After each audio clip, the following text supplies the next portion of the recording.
I made a video recently titled How to Send Pokemon from Emulator to Real Pokemon Game. To my surprise, that video blew up. You guys had questions and concerns that I want to address in this video. Let's dive right into the first topic of discussion.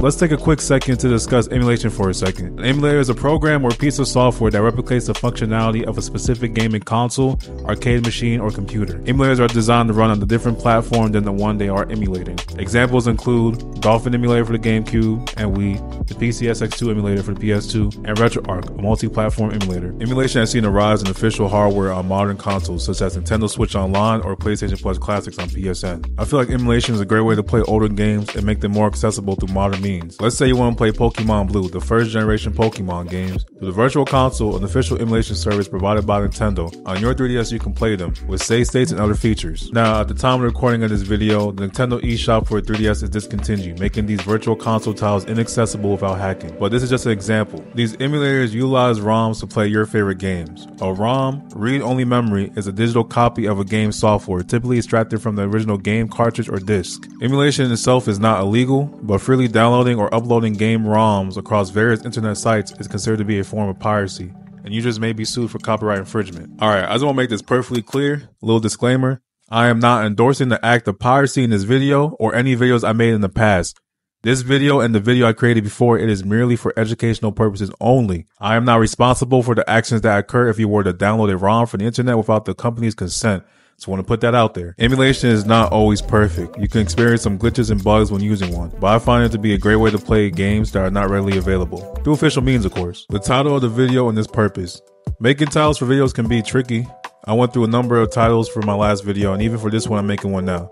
I didn't want to make it so long that you couldn't understand what I'm talking about, or too short and vague that I left out a lot to be left on the table. But let's discuss the overall idea I was trying to convey in this video. I played the Pokemon games for as long as I can remember. The very first Pokemon game I beat was Pokemon Pro back in the day. I played that one on an emulator. I played a number of Pokemon games on emulators as well, all while legally owning the physical game, of course. I was really invested to the Pokemon games growing up, but I took a hiatus around when Sun and Moon came out. Back in 2010-2011, I played Pokemon White on the Desume emulator and had a blast. I invested a lot of hours into it and had a lot of Pokemon in my PC box. We had a Windows Vista at the time, but gradually upgraded to newer PCs. The Vista had other issues making it pretty much obsolete in the house, but younger me had a thing for taking things apart from old technology and had the idea of removing the hard drive from the Windows Vista at the time. At the time, I thought one day I'll make use of this hard drive. Fast forward about 12 years later, I had the hard drive tucked away somewhere and looked up online how to view and use the files on modern hardware. I got an adapter from Amazon, plugged the necessary components to my laptop, and boom, there we were. All the files from my Windows Vista way back from 2010. I was excited. I dug in deeper and deeper to find my Pokemon from Pokemon White from way back in the day, emulator and all. It was an amazing feeling to see my old team. Then I thought,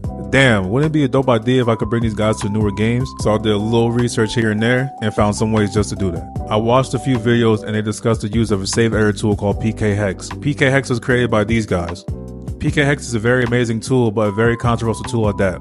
With this application, you can take your save files from Pokemon games and modify your Pokemon via this application. In context of my situation, I just wanted a way to bring my Pokemon Black and White team to Pokemon Bank or Pokemon Home. Just some way to have them stored for future use. The application essentially allows you to take your teams from a certain Pokemon of your choosing to any said Pokemon game, with respect to them actually being in the game, of course. For example, I shouldn't be able to bring a Gen 9 Pokemon like Fuecoco to Gen 1. I have a 3DS with Pokemon Bank installed, but the services are soon to be discontinued, so I felt now is the perfect time to get these Pokemon to Pokemon Bank or Pokemon Home. I also have Gen 6 and Gen 7 games on my 3DS as well. As I mentioned before, you can use PKHex to modify your save file. I use the app to send my Pokemon from Pokemon White to be able to use on my Pokemon Y save file. Once I figured out how to get my Pokemon on my legit copy of Pokemon Y, I transferred them to Pokemon Bank, then to Pokemon Home. I accomplished what I set out to do. Now I could use my old Pokemon from back in the day in the newer Pokemon games.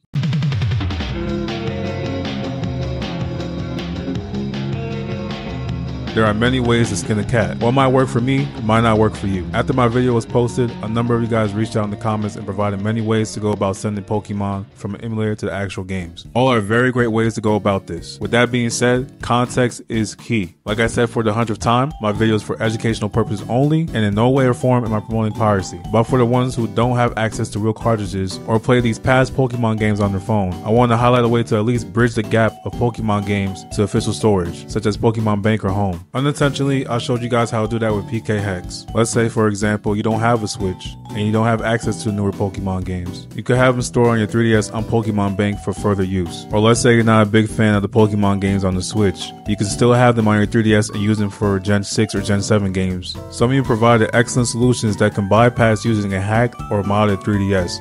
Like for example, using an R4 card and just training with yourself, or using an app on your 3DS called PKSM. But like I mentioned before, context is key, and there are many ways to skin a cat.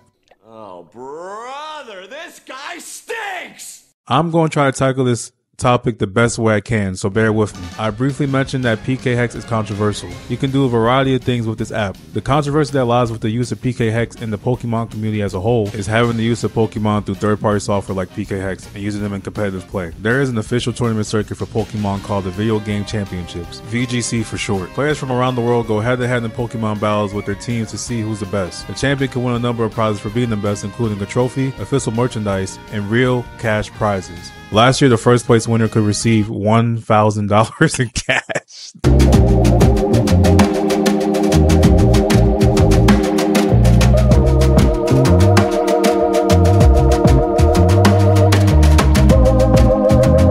As you can see, these tournaments are a big deal. Over the years, the people who run these tournaments try to maintain the legitimacy of the tournament by banning the use of hacked Pokemon. People will utilize third-party software to create these perfect teams and perfect stats and will be ultimately disqualified from the tournament. People will also try to use these heavily modified teams to get a leg up on competition and online play too. This is a heavily discussed topic amongst the community on whether or not Pokemon used in these environments are legitimate. For those who don't know, Pokemon is a game that at face value seems very easy and childlike, but over the years has shown to get very in-depth with its in-game mechanics.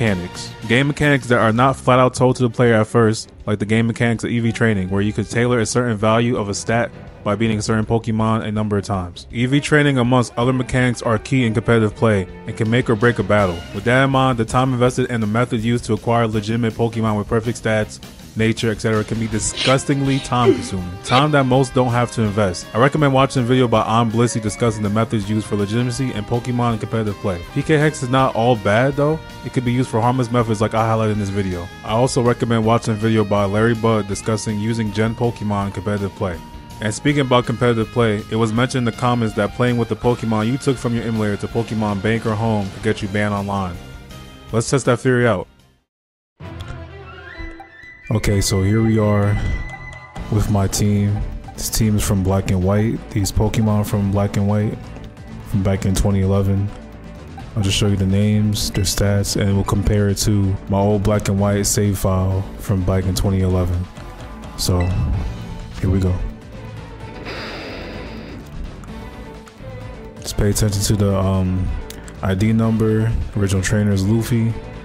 I put some items on there for competitive play. I'm not really that deep in competitive, but you get the gist. So if you don't see a Lumberry on the Croc and you compare it to Black and White and he doesn't have the Lumberry, just know that I changed some items around. But yeah, Croc, beat the original trainer, ID number, Cloyster, same trainer, same ID number. I'm gonna do a comparison too. I'm gonna compare the ID number in the original trainer to the OG game of Black and White and show you guys that it came from Black and White. There's a Gyarados that I transferred earlier. He leveled up. I leveled him up to level 52, so I could use him in the online play just to get him at a decent level. And I put a King's Rock on him, but it's the same Gyarados you seen in my last video.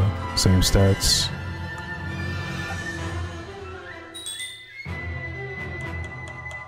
Again, same ID number, same original trainer.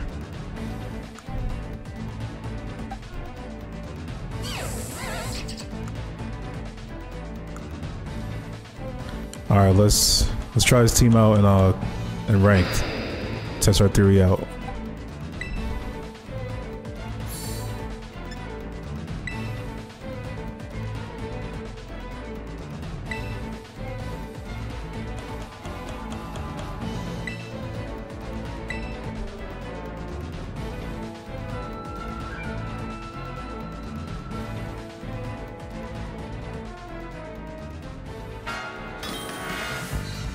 Okay, we found somebody. This is the same team from earlier.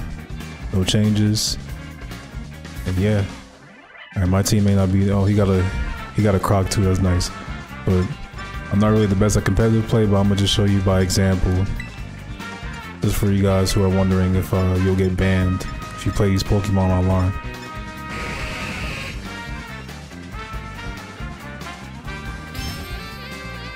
As you can see, I played a full battle. There was no errors, no mistakes, a real person online. And from what I'm knowing, from what I'm seeing right now, I'm not banned. So that's just to show you guys.